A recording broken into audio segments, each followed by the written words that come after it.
And cricket centre और आज हम बात करने जा रहे हैं बायोसिक्योरिटी स्टेडियम्स के बारे में।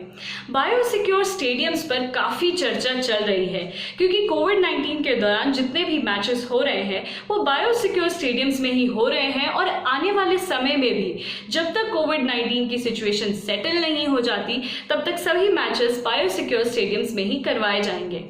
तो हमसे बहुत सारे लोगों ने पूछा कि आखिर बायोसिक्योरिटी स्टेडियम्स होते क्या हैं। सब लोग बात कर रहे हैं पर कोई ये नहीं बताता कि बायोसिक्योरिटी स्टेडियम्स है क्या। तो आपके सभी सवालों का जवाब मौजूद है ट्रिपल एन क्रिकेट सेंटर पर। तो आइए सबसे पहले बात करते हैं कि आखिर व्हाट इज बायोसिक्योर स्टेडियम।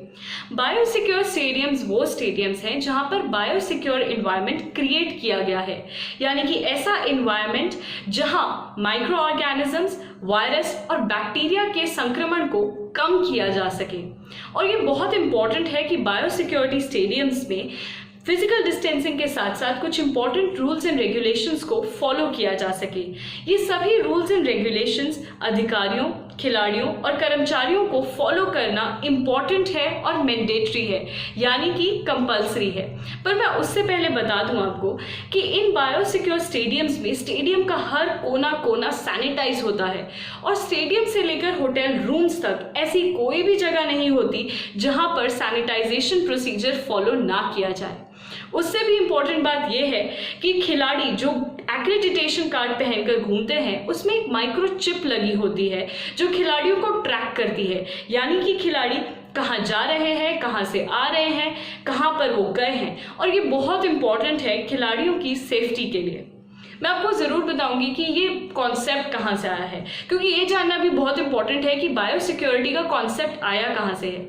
ये कॉन्सेप्ट आया यहीं से है कि अगर ऐसा कुछ हो जहाँ पर वायरस या फिर कोई बैक्टीरिया डोमिनेंट हो और सिक्योरिटी, खिलाड़ियों की सिक्योरिटी और सेफ्टी हैम्पर हो रही हो, उसमें बायोसिक्योरिटी स्टेडियम्स बनाए जाएं और बायोसिक्योर एनवायरनमेंट बड़ा रोल प्ले करे, क्योंकि at the end of the day खिलाड़ियों की सेफ्टी सबसे ज़्यादा ऊपर है और सभी के लिए प्रायोरिटी है। तो अब बात करते हैं रूल्स एंड रेगुलेशंस की, जो कि बहुत इंपॉर्टेंट है बायोसिक्योर एनवायरनमेंट में रहने के लिए।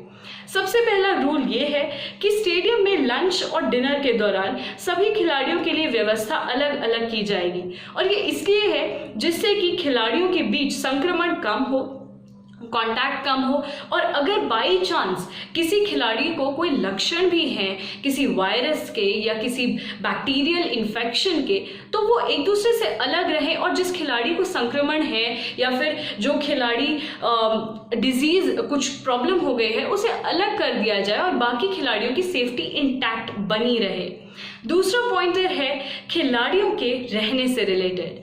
खिलाड़ियों के रहने की व्यवस्था उसी स्टेडियम के पास के होटल में की जाती है, यानी कि वो होटल जो स्टेडियम में ही हो या फिर उस होटल का रास्ता स्टेडियम से जाता हो, जैसे कि हमने देखा था एजिस बोल स्टेडियम साउथहैम्पटन में।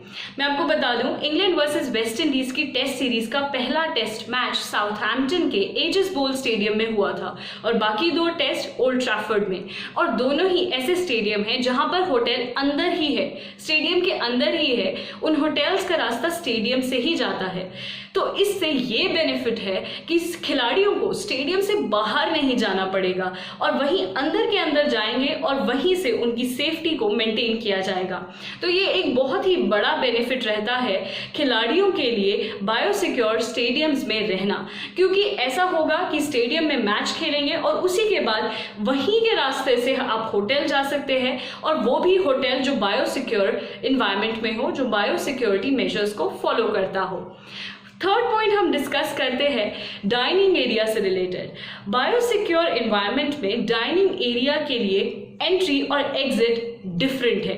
वो इसलिए है क्योंकि अगर अंदर आने का और बाहर जाने का रास्ता सेम होगा तो फिजिकल डिस्टेंसिंग मेंटेन नहीं रहेगी और खिलाड़ी एक दूसरे से कांटेक्ट में आ सकते हैं। इसी वजह से खिलाड़ियों के अंदर आने और बाहर जाने का रास्ता अलग अलग है डाइनिंग एरिया में। अब बात करते हैं फोर्थ पॉइंटर की। खिलाड़ियों को होटल से बाहर जाना बिल्कुल मना है।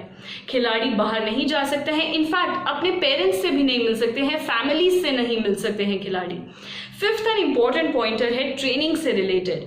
खिलाड़ी ट्रेनिंग के दौरान जब जिमिंग एरिया में होंगे तो जिमिंग एरिया में सब खिलाड़ी एक साथ ट्रेनिंग नहीं ले सकते हैं। इसके लिए सभी खिलाड़ियों को अलग अलग समय दिया जाता है और उसी दौरान उन्हें ट्रेनिंग करनी होगी, जिमिंग सेशन अपना पूरा करना होगा और हर एक सेशन के बाद जिम एरिया सैनिटाइज होगा। तो ये थे कुछ 5 इंपॉर्टेंट पॉइंटर्स बायोसिक्योर स्टेडियम से रिलेटेड। पर इसमें सबसे इंपॉर्टेंट है होटल का स्टेडियम में ही होना, जिससे कि खिलाड़ियों को बाहर ना जाना पड़े। और ये सभी पॉइंटर्स इसलिए ध्यान में रखे गए हैं जिससे कि खिलाड़ियों की सेफ्टी मेंटेन रहे। मैं आपको बता दूं कि भारत में मोटेरा स्टेडियम पर काफ़ी डिस्कशन हो रहा है, क्योंकि बात ये चल रही है कि भारतीय खिलाड़ियों का ट्रेनिंग कैंप अहमदाबाद के मोटेरा स्टेडियम में लग सकता है। और वो सबसे बड़ा रीज़न यही है कि मोटेरा स्टेडियम में बायो बबल है, जहां पर बायो सिक्योरिटी इन्वायरमेंट में लोग और बाकी जो अधिकारी हैं, जो खिलाड़ी हैं, कर्मचारी हैं, सब जो बायो सिक्योरिटी प्रोटोकॉल है, जो बायो सिक्योरिटी इन्वायरमेंट है, वहां पर रहकर खिलाड़ियों की ट्रेनिंग करवा सकते हैं। खिलाड़ी ट्रेन होंगे और बाकी लोगों की भी सेफ्टी इंटैक्ट रहेगी। तो इसीलिए मोटेरा स्टेडियम सबसे रेस में आगे है, क्योंकि वहां पर बायो बबल है।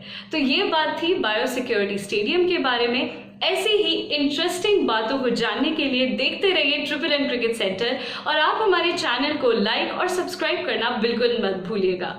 तब तक देखते रहिए triple N cricket centre and stay safe, stay fit.